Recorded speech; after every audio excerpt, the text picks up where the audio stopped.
La comunione miracolosa data da San Michele Arcangelo alle veggenti di Gabarandal.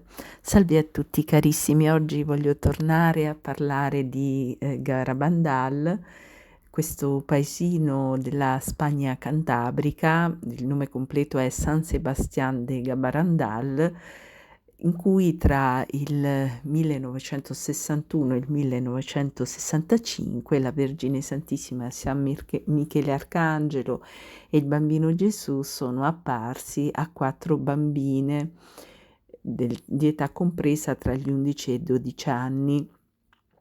Una serie di fenomeni straordinari si sono succeduti nei 4 anni delle apparizioni.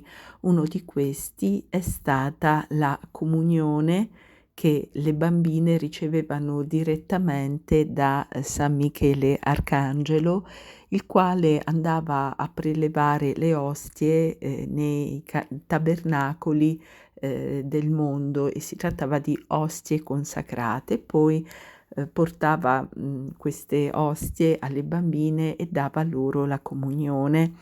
Questo è quanto affermato dalle bambine, che un giorno chiesero a San Michele Arcangelo di rendere visibile sulla loro lingua l'ostia che l'angelo dava loro. E San Michele Arcangelo acconsentì affinché l'ostia che gli dava alle bambine fosse visibile sulla loro lingua. Il fenomeno straordinario, il miracolo, è stato filmato e fotografato chiaramente con i mezzi che si avevano a disposizione negli anni 60, e qui nel video che segue vi riporto alcuni fotogrammi in cui si vede proprio l'ostia che appare, che si materializza sulla lingua delle bambine.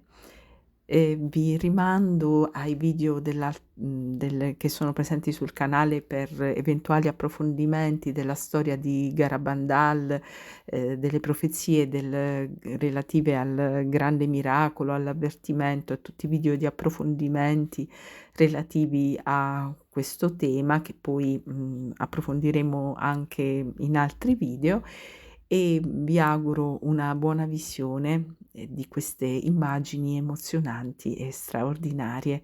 Grazie infinite, che Dio vi benedica. Grazie.